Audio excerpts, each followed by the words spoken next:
TP-Scorpio from Top One RC. Now you might be looking at this car and think, hey, I know this car, this ain't a TP-Scorpio, this is a Turnigy Trailblazer from Hobby King. Or you might be looking at this car and think, hey, I know this chassis, this reminds me of the Mad Gear Tucson that I saw on Nitro RCX.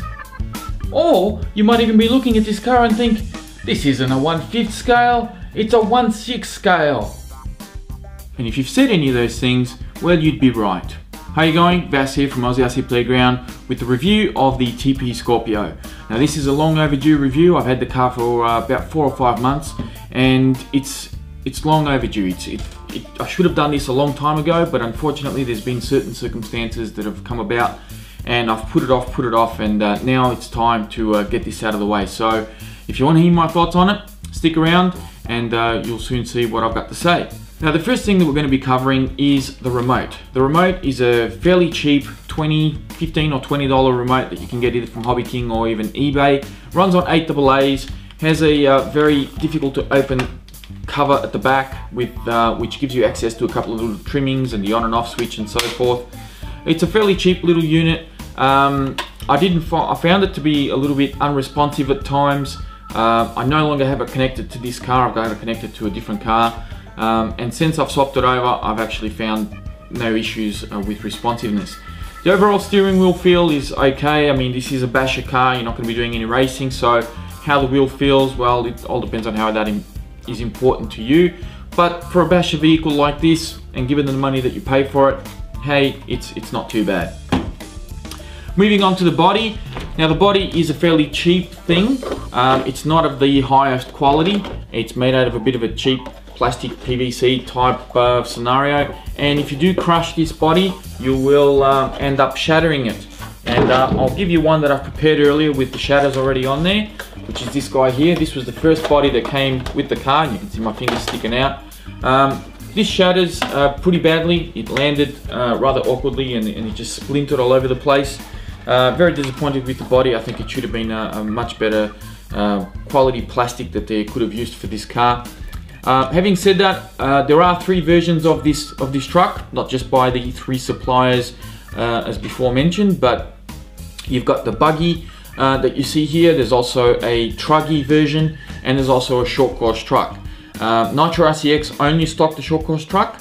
Hobby King does the Truggy and Buggy version, and Top One RC actually stock all 3 models.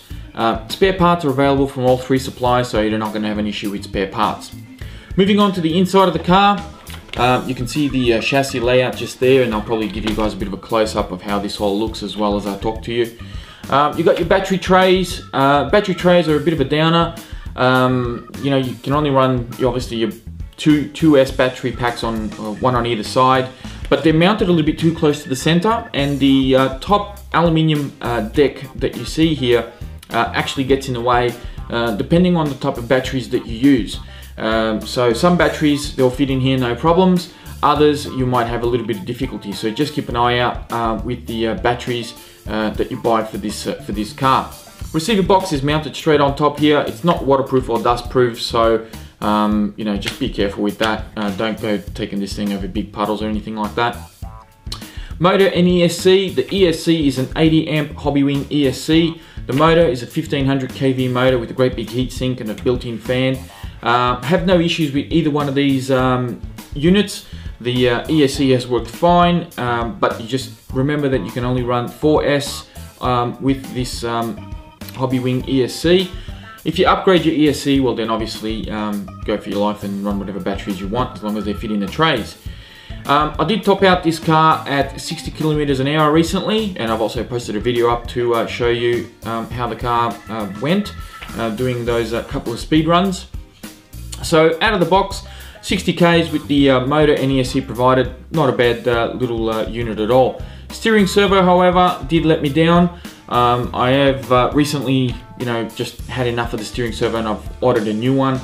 So I'm waiting for that to arrive from Hobby King, and I'll be replacing it to see if it will handle the car a lot better. We'll see how we go. I'll probably might give you an update on it or not. I don't know. It all depends on how it performs. I found that, you know, it does turn the wheels, but when you've got the car on the power and you're trying to do a bit of a, take the corner or something like that, really turn the car around, it's a lot easier to ease off the power and the car will turn. If you've got it under power, it tends to understeer, and you'll really see the wheels struggling to stay at their angle. The servo tends to be fighting a bit of a losing battle there, so I've ordered a new one to replace it. Suspension wise, it's got big bore shocks with aluminium threaded bodies, which is great. I found these shocks to be no problem at all. They actually slide in between the shock tower. The shock towers are actually quite a bit of a unique design. I haven't seen them like this before, except on these Turnigy cars, these Trailblazers and so forth. So they've actually got a very good design, and I haven't had any issues with the shocks at all. Just adjust your suspension accordingly with the threaded bodies, depending on whether you want it softer or firmer, that's up to you. It does come with front and rear sway bars, and great beefy A-arms on the car as well. You've got adjustments everywhere. You've got camber adjustments, toe adjustments for the car as well, so you can tune it however you want. Wheels and tires, just getting through this very quickly. Wheels and tires are fantastic. I actually love the wheels and tires on this Buggy, so much so that I've actually ordered another set that I've got currently fitted on my ST4 Thunder Tiger, and Thunder Tiger ST4. That is a 1/8 scale truggy, and you'll see plenty of videos of that car on my channel if you want to go check it out with these wheels and tires on here. Grip was excellent. They're nice and big. The tread pattern on this has lasted me quite a long time. I've taken the car, on tarmac, on gravel, dirt, going over jumps, grass, whatever you want. It handles it no problem.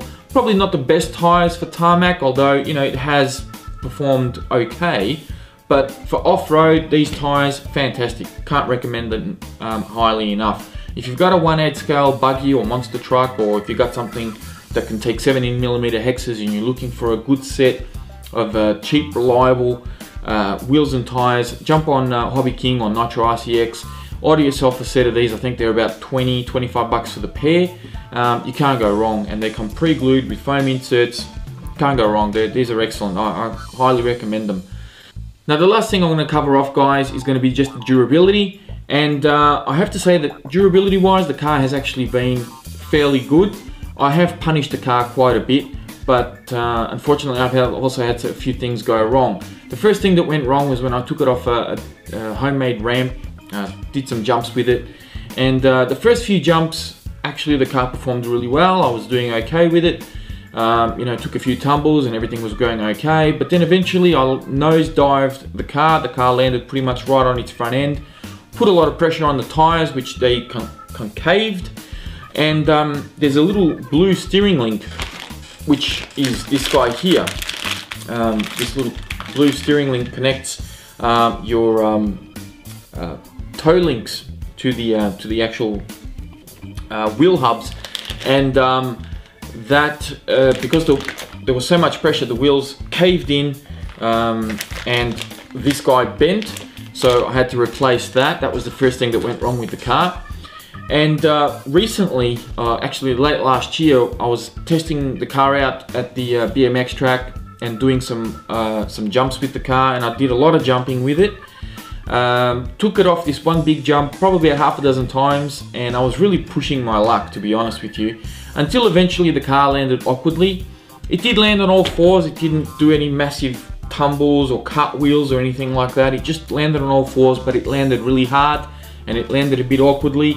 And unfortunately I had 3 parts go wrong with the car. I'll just grab these for you and show you exactly what's gone wrong.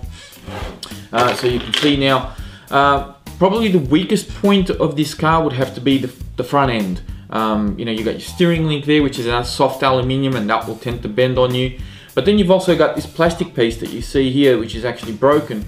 And what that is this front end here, and that actually connects to the chassis. Now there's 4 bolts holding the whole front diff to this plastic piece, and then that connects to the actual chassis itself. Now you can see just how thin that actually is, and it's supporting the entire front end, and then that sits on top of the chassis like so. And unfortunately this gave way, and it's probably the weakest point of the car would have to be just here. So you do need to be careful if you are going to be bashing this car and taking it off some jumps, that if you push your luck just like I did, chances are that's going to give way on you. Of course, you can reinforce it. You know, you can do some homemade modifications, put a piece of aluminium or something like that in here, and brace it, make it a bit stronger. But you know, that's starting to modify it in, and I'm not going to judge the car based on that. So that's a bit of a letdown. They should have made this a little bit stronger for a car this big and this heavy. It would be nice to have that a little bit stronger. On top of that, I've also had a couple other bits go wrong. At the same time that broke, I had this plastic piece just in here. That also gave way on me. It's got two screws right at the very edge, and when that broke, it ripped the front end off and the screws basically just went straight through the plastic. And then of course you got this little bulkhead piece, and you can see there's a little bit missing on this side just there, and I had to replace that as well. Now, as far as parts go, you know, you can get parts from Top One RC, you can get parts from Hobby King, Nitro RCX. There's plenty available. Nitro RCX and Hobby King are the cheapest by far. You know, we're talking $1, $2 for something like this. It really, I think the dearest thing I bought from them was the steering link, which I think was about $4, something like that. I can't quite remember, but I know one of them was about $4. As I said, your wheels and tires, you buy a pair for like $20, $25, somewhere around there. Very cheap parts. The downside to all this is working on the car itself. To pull apart this front end and replace this plastic bit, along with a couple of the others, it took me 2 hours in total. And I'm not kidding. I mean, an hour to pull everything apart, replace the parts, and an hour to put everything back. There are a lot of screws. Everything is using Allen keys, which is not necessarily a bad thing. The screws are actually pretty good, but the plastics and everything, you know, they're a little bit soft, and there's just the construction, the way it's designed, it's really quite complex.